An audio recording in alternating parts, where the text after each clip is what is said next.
우리 함께 읽은 마가복음 3장 13절부터 19절 말씀으로 우리를 향한 하나님의 뜻을 함께 나누고자 합니다. 2024년 올해 한국에서는 역사상 두 번째로 노벨상 수상자가 나왔습니다. 아마 소식을 들어서 아시는 분들 많이 계실 겁니다. 한국의 여성 작가인 한강이라는 작가가 노벨 문학상을 수상한 것입니다. 우리가 살고 있는 이 미국에는 노벨 수상자가 참 많이 있습니다. 미국에는 한 대학교에서만 해도 수십 명의 노벨 수상자가 있는 대학들이 있습니다.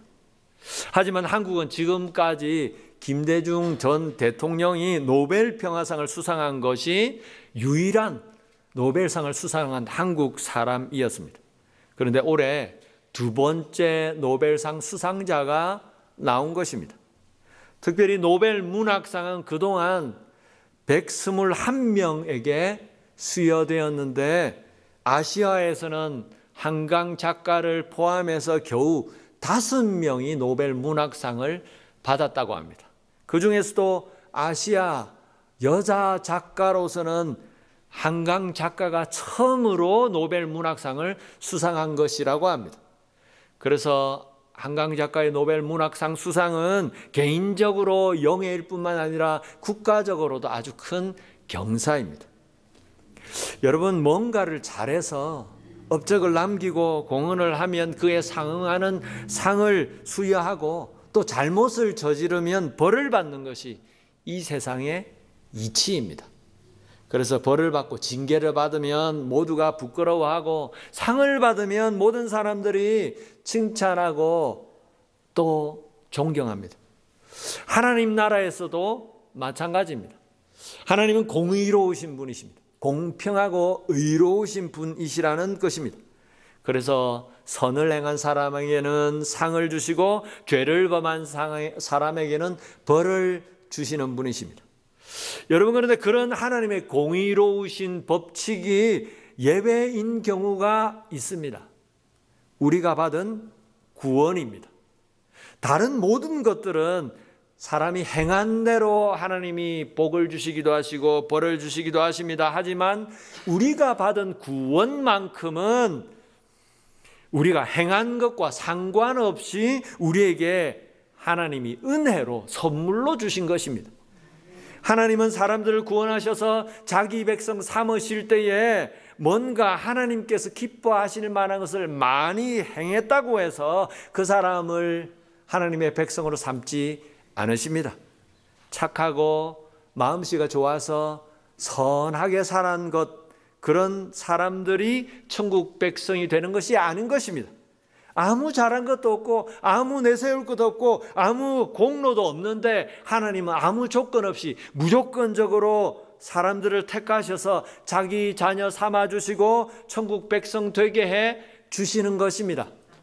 어떤 공로가 자격이 있어서 그런 것과 상관없이 하나님은 우리를 구원해 주시고 하나님의 일꾼으로 하나님과 함께 일하는 사람으로 동력자로 불러 주시는 것입니다. 여러분, 그래서 우리는 그것을 은혜라고 합니다. 오늘 함께 읽은 성경에 보면 그런 하나님의 은혜의 법칙이 잘 나옵니다. 오늘 말씀은 예수님께서 자기를 따르는 수많은 사람들 가운데서 특별히 12명의 사람들을 택하셔서 자기의 제자로 삼으시는 장면이 나옵니다. 그런데 예수님은 그런 12명의 특별한 제자들을 세우실 때에 세상 사람들과 좀 다르게 세우셨습니다. 예수님은 어떻게 12명의 제자들을 세우셨습니까? 왜 자기를 따르는 수많은 사람들 중에 굳이 그 12명, 그런 사람들을 12명의 제자로 세워주셨을까요? 오늘 말씀에 보니까 예수님은 자신의 뜻을 따라서 강권적으로 12명을 제자로 세우셨다고 말씀하십니다. 13절을 다시 볼까요? 또 산에 오르사 자기가 원하는 자들을 부르시니 나온지라. 여러분, 민주주의는 주권이 국민에게 있습니다. 우리가 살고 있는 이 미국은 민주주의 국가이기 때문에 주권은 미국의 국민들 한 사람 한 사람에게 있습니다. 그래서 나라의 대표인 대통령을 뽑을 때에도 국민들의 의견이 중요합니다. 국민들의 의견을 따라서 대통령을 뽑고 나라를 대표하는 정치인들을 뽑는 것입니다. 그런데 하나님의 나라는 다릅니다. 하나님의 나라는 하나님이 왕이 되셔서 다스리시는 나라입니다. 소위 왕국입니다. 왕국은 모든 권한과 주권이 왕에게 있습니다. 그래서 모든 것이 하나님의 뜻에 따라서 움직이는 것이 하나님의 나라인 것입니다. 예수님이 제자들을 세우시는 것도 그랬습니다. 예수님은 제자들에게 개인적으로 일일이 한 사람 한 사람 불러서 개인적인 의견을 물어서 저들을 세우시지 않으셨습니다. 자신을 따르면 어떤 어려움을 앞으로 당할지 미리 얘기를 해주시고 그런 어려움을 당할 자신이 있느냐, 그 어려움을 감수할 자신이 있는지 없는지 그런 것들을 일일이 따로 물어보시고 세우시지 않으셨습니다. 그냥 예수님께서 원하시는 사람들을 불러서 세워주신 것입니다. 오늘 성경에 보니까 산에 오르셔서 주님이 원하시는 제자들을 택하시고 불러주셨다고 하십니다. 똑같은 이야기를 기록한 누가복음에 보면 예수님은 12 제자들을 그렇게 세우시기 전에 밤새워 기도하셨다고 말씀하십니다. 그러니까 예수님은 12명의 제자들을 세우시기 전에 산에 올라가셔서 혼자 밤을 새워서 철야 기도하신 이후에 예수님이 원하시는 12명의 사람들을 하나하나 불러서 자기 제자로 삼아 주신 것입니다. 여러분, 오늘 우리가 하나님의 자녀가 된 것도 그렇습니다. 여러분, 우리는 어떻게 하나님의 자녀가 되었습니까? 우리는 어떻게 예수님을 믿게 되었습니까? 어떻게 구원을 받게 된 것입니까? 우리가 하나님의 자녀가 되기 위해서 특별히 한 것은 아무것도 없습니다. 우리 스스로 하나님의 자녀가 되겠다고, 예수님을 믿겠다고 마음에 결심을 하고 된 것이 아닙니다. 사람의 생각으로는 이제부터 내가 예수님을 믿어야 되겠다, 이제 교회를 다녀야지, 우리의 생각으로는 우리가 결정해서 우리가 예수님을 붙잡은 것처럼 느껴지지만 근본적으로 우리 마음 중심에 하나님의 사랑을 깨닫고 그렇게 하나님 앞에 믿음으로 크리스찬이 된 것은 하나님의 은혜입니다. 하나님이 은혜 주셔서 어느 날 믿기지 않던 것들이, 느껴지지 않던 하나님의 사랑이 느껴지고 깨달아지고 받아지게 되고 믿어지게 되어서 그렇게 하나님의 자녀가 되고 믿음의 사람, 크리스찬이 된 것입니다. 하나님께서 우리를 아무 조건 없이 우리의 성품과 우리의 인격과 우리의 인생의 삶의 모습을 보시지 않으시고 하나님이 그냥 강권적으로 자기 뜻을 따라서 우리를 택하셔서 하나님의 자녀로 삼아주시고 이제 또다시 우리에게 각 사람마다 하나님의 뜻을 따라 직분자로 세워주신 것입니다. 그 모든 것이 그래서 하나님의 은혜고 주님의 뜻입니다. 그래서 성경은 분명하게 말씀하십니다. 에베소서 2장 8절 9절 말씀 볼까요? 너희는 그 은혜에 은하여 믿음으로 말미암아 구원을 받았으니 이것은 너희에게서 난 것이 아니요 하나님의 선물이라. 9절 행위에서 난 것이 아니니 이는 누구든지 자랑하지 못하게 함이라. 하나님이 우리를 구원해 주신 것 너희에게서 난 것이 아니다. 너희가 착하게 바르게 선하게 행동하고 그래서 상으로 받은 것이 아니고 하나님께서 은혜 주셔서 선물로 주신 것이다. 그래서 아무도 하나님 앞에서 자랑할 수 없다 말씀하십니다. 내가 이렇게 선하고 착하게 바르게 살아서 이제 구원을 받게 되었다, 그렇게 말할 사람이 아무도 없다는 것입니다. 여러분, 우리가 구원받은 것 하나님의 전적인 은혜입니다. 그래서 하나님 앞에 나갈 때마다 하나님 앞에 고백할 수밖에 없는 것은 감사밖에 없는 것입니다. 여러분, 우리의 인생이 어디에서 와서 어디로 가는지, 인생의 끝이 어딘지도 모르고 그냥 내 마음대로 살아가는 우리를 하나님 사랑하셔서 무조건적으로 택하셔서 천국이 있다는 것을 믿게 하시고 그 천국을 소망하면서 살아가는 믿음의 사람이 되게 해 주신 것입니다. 여러분, 오늘도 그 은혜를 기억하면서 믿음으로 살아가는 저와 여러분 되기를 바랍니다. 오늘 둘째로, 예수님은 12 제자들을 왜 세우셨을까요? 14절 15절 다시 볼까요? 14절입니다. 이에 12를 세우셨으니 이는 자기와 함께 있게 하시고 또 보내사 전도도 하며 귀신을 내쫓는 권능도 가지게 하려 하심이러라. 예수님이 제자를 세우신 이유는 뭐라고 하십니까? 예수님이 우리 죄를 위해서 십자가에서 죽어지고 다시 부활하셔서 하늘로 올라가신 뒤에도 계속해서 예수님의 그 구원의 복음을 계속 증거하도록 하시기 위해서 제자들을 세우셨다고 하십니다.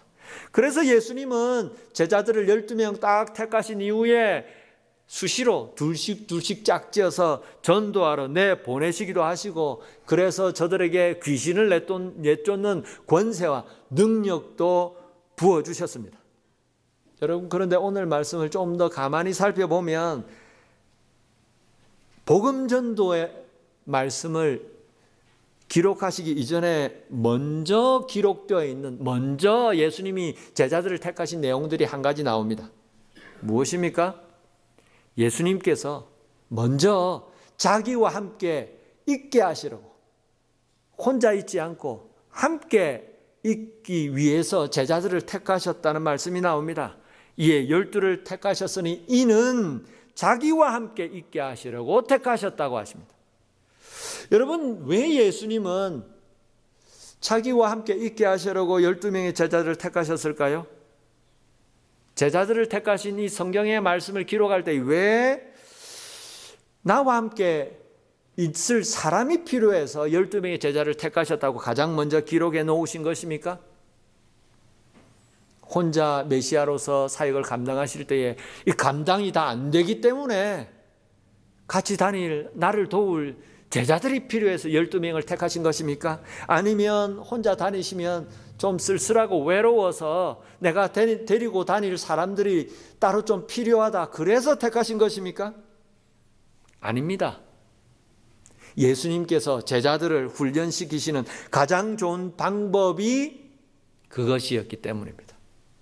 예수님은 제자들을 훌륭한 전도자로 세우시기 위해서 3년 반 동안 저들을 훈련시키셨습니다. 그런데 특별한 훈련이 없었습니다.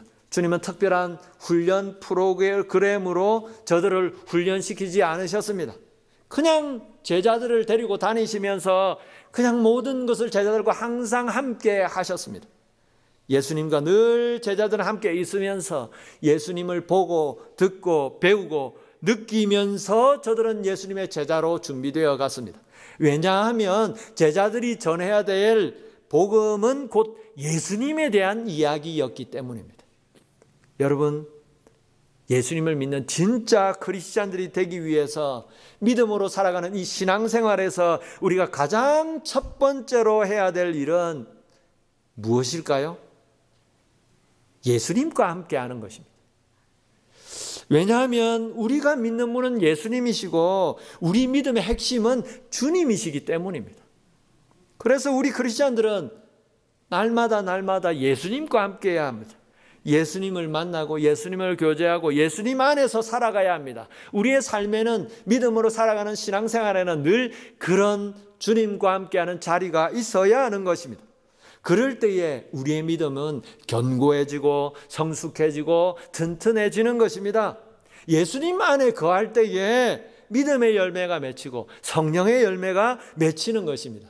그래서 주님은 우리에게 당부하셨습니다. 요한복음 15장 4절 말씀 볼까요? 내 안에 거하라, 나도 너희 안에 거하리라. 가지가 포도나무에 붙어 있지 않으면 스스로 열매를 맺을 수 없음같이 너희도 내 안에 있지 아니하면 그러하리라.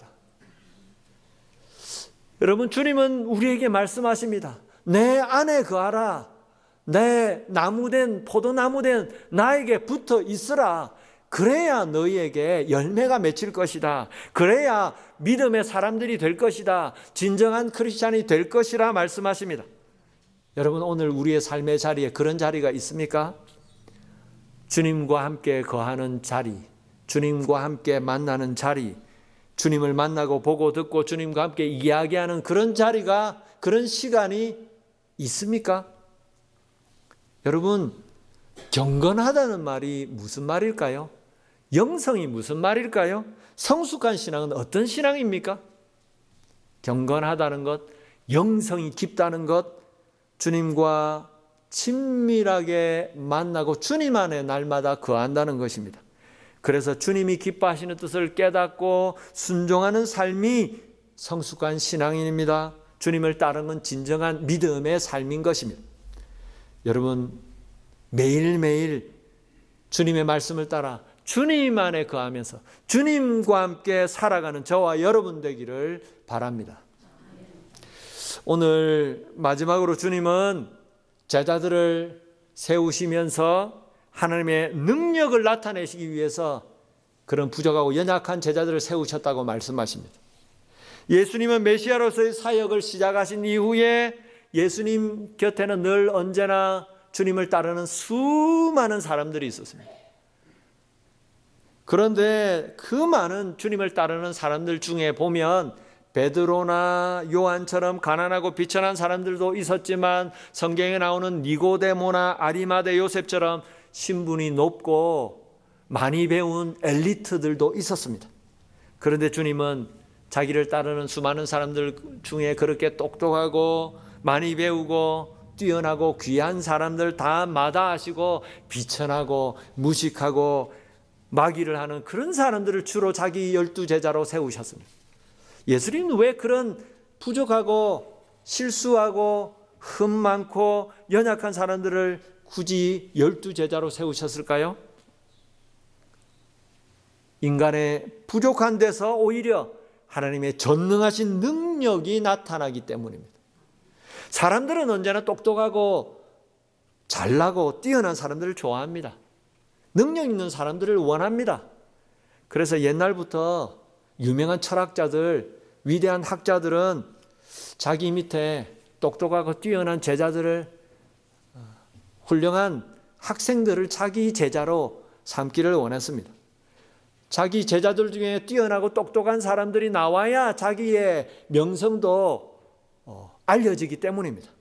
그래서 역사를 보면 똑똑한 철학자들, 뛰어난 스승들 밑에는 항상 똑똑한 제자들이 있었습니다. 공자의 제자들 중에 맹자가 있었습니다. 서양 철학자 소크라테스의 제자는 플라톤이었습니다. 플라톤의 제자가 아리스토텔레스입니다. 여러분, 사람들은 똑똑하고 뛰어난 사람들을 좋아합니다. 여러분, 그런데 예수님은 자기 제자들을 불러 세우실 때에, 뽑으실 때에 자기 주위에 뛰어나고 똑똑하고 많이 배운 사람들 다 뒤로 하고 하나님 앞에 많이 배우지 못한 사람, 비천한 사람들을, 연약한 사람들, 실수하는 사람들, 말귀를 제대로 알아듣지도 못하는 사람들을 제자로 세우셨습니다. 왜냐하면 사람의 지혜와 똑똑한 것이 오히려 하나님의 능력을 가로막을 수도 있기 때문입니다. 예수님은 부족하고 연약한 사람들을 부르셔서 그 사람들의 부족하고 연약한 모습을 통해서 오히려 하나님의 지혜와 능력을 나타내시기 원하셨습니다. 그래서 부족한 제자들을 통해서 사람의 힘으로는 할 수 없다는 것을 깨닫게 하시고, 그래서 오직 하나님만을 의지하도록 하신 것입니다. 오직 하나님의 능력만을 의지하여서 하나님의 전지전능하심만이 드러나도록 하신 것입니다. 그래서 사도 바울은 이렇게 고백했습니다. 고린도전서 1장 26절부터 보면, 형제들아 너희를 부르심을 보라. 육체를 따라 지혜로운 자가 많지 아니하며 능한 자가 많지 아니하며 문벌 좋은 자가 많지 아니하도다. 27절. 그러나 하나님께서 세상에 미련한 것들을 택하사 지혜 있는 자들을 부끄럽게 하려 하시고 세상에 약한 것들을 택하사 강한 것들을 부끄럽게 하려 하시며, 28절. 하나님께서 세상에 천한 것들과 멸치받는 것들과 없는 것들을 택하사 있는 것들을 폐하려 하시나니 이는 아무 육체도 하나님 앞에서 자랑하지 못하게 하려 하심이라. 하나님이 부족하고 연약한 우리를 택하신 것은 하나님 앞에 교만하지 않도록 하기 위해서, 겸손하게 하나님만을 나타내도록 하기 위해서 우리를 택하신 것입니다. 주님은 연약한 그런 사람들을 통해서 역사하시는 하나님의 은혜로 제자들을 택하신 것입니다. 그러시면서 주님은 제자들 속에 두신 미래의 모습을 미리 내다보셨습니다. 오늘 성경에 보면 예수님은 자신이 택하신 12명의 제자들의 이름을 쭉 기록하시면서 몇몇 사람들에게 예수님이 특별히 붙여주신 별명들을 같이 기록하고 있습니다. 수제자 베드로의 본래 이름은 시몬입니다. 그런데 시몬이라는 그 수제자에게 베드로, 반석이라는 베드로란 이름을 별명으로 붙여주셨습니다. 또 야고보와 요한에게는 우레의 아들이라는 보아너게라는 특별한 별명을 붙여주셨습니다. 왜 예수님은 12제자들의 이름을 기록하실 때에 정식 명칭과 함께 예수님이 붙여주신 별명을 굳이 그렇게 덧붙여 기록하셨을까요? 주님은 제자들을 부르실 때부터 믿음 안에서 그 사람이 변화될 모습을 미리 내다보셨기 때문입니다. 시몬 베드로는 주님의 말씀에 순종해서 무리를 걸어오시는 예수님의 말씀을 따라 덥석 풍랑이는 파도 위로 발을 내밀어서 파도 위를 걸어갔습니다. 그런데 풍랑이는 무리를 걷자마자 휘몰아치는 바람과 풍랑을 보고는 한순간에 믿음을 잃어버리고 물에 빠져버렸습니다. 예수님을 죽까지 따르겠다고, 아무도 주님을 따르지 않더라도 나는 끝까지 죽기까지 주님을 배신하지 않겠다고 그렇게 호언장담했지만 예수님이 잡히시자 맞아 베드로는 주님을 부인하는 죄를 범했습니다. 늘 믿음이 이리저리 흔들리고 마음이 변덕스러운 사람이 시몬 베드로였습니다. 하지만 주님은 하나님이 은혜 주시면, 성령이 임하시면 늘 흔들리는 시몬이 붙여주신 그 별명대로 베드로, 반석처럼 흔들리지 않는 든든한 일꾼이 될 것을 미리 내다보시고 시몬을 부르실 때에 베드로란 이름을 더해 주신 것입니다. 성격이 불같았던 야고보와 요한도 그랬습니다. 저들은 한순간도 참지 못하는 불같은 성격의 소유자들이었습니다. 하지만 믿음 안에서 저들은 사랑의 사도로 변화될 것을 주님은 미리 내다보시고 저들에게 특별한 별명을 붙여주셨습니다. 너희는 우레의 아들들이다, 보아너게다. 여러분, 그렇게 제자들은 나중에 오순절날 성령을 받은 이후에 예수님이 자신에게 붙여주셨던 별명들을 기억하면서 하나님 앞에 감사할 것입니다.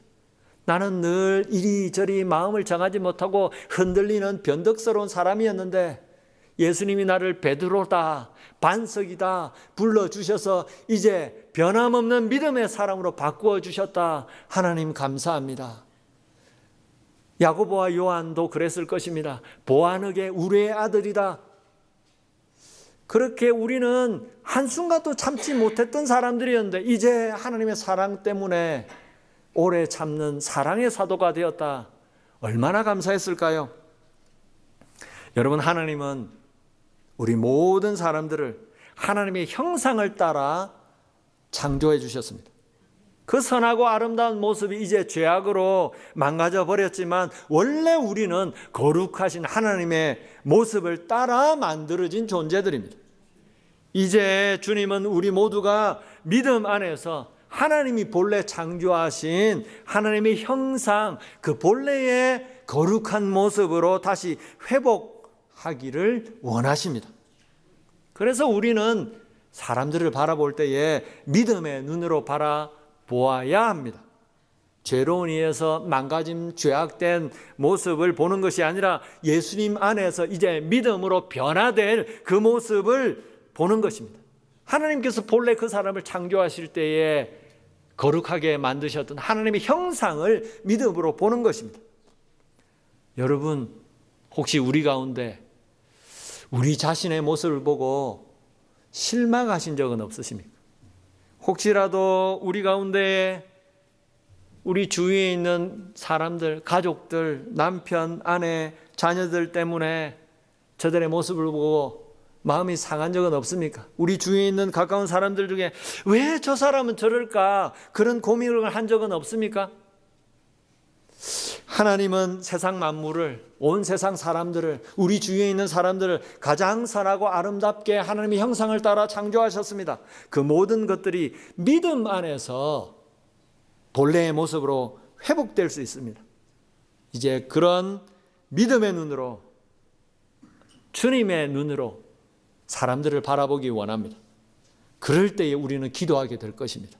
이해되지 않는 사람들, 나와 맞지 않는 사람들, 끌끄러운 사람들, 그런 사람들을 믿음의 눈으로 바라보고 주님의 눈으로 바라볼 때에 우리는 그런 사람들을 위해서 기도할 수 있을 것입니다. 여러분, 오늘도 그런 하나님의 마음으로 사람들을 바라볼 수 있는 믿음의 눈을 달라고 함께 기도하기 원합니다. 우리가 그렇게 기도할 때에 주님은 분명히 우리의 시각을 새로운 눈으로 바꿔주실 것입니다. 말씀을 맺겠습니다. 주님은 우리를 무조건적으로 택하셔서 구원해 주셨습니다. 주님은 우리를 사랑하셔서 하나님의 일들을 감당하는 동력자로 불러주셨습니다. 우리 각 사람마다 직분을 주시고 각 사람마다 헌신하고 봉사할 자리를 주셨습니다. 우리는 연약하고 부족하지만 오히려 그런 우리를 통해서 하나님은 자신의 능력을 살아 계심을 나타내기 원하십니다. 그래서 우리는 날마다 주님 안에 거하고 주님과 함께 살아가야 합니다. 날마다 우리의 연약함을 고백하고 인정하고 주님의 은혜를 간절히 구해야 합니다. 그렇게 주님 안에 겸손하게 주님의 은혜를 구하고 주님과 함께 살아갈 때에 주님은 우리를 새로운 사람으로 변화시켜 주실 것입니다.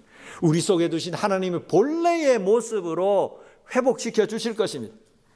이제 그 믿음으로 우리 자신을 바라보고 그 믿음으로 사람들을 바라보면서 함께 주님 안에서 온전하고 거룩한 모습으로 변화되어가는 저와 여러분 되기를 주님의 이름으로 축원합니다.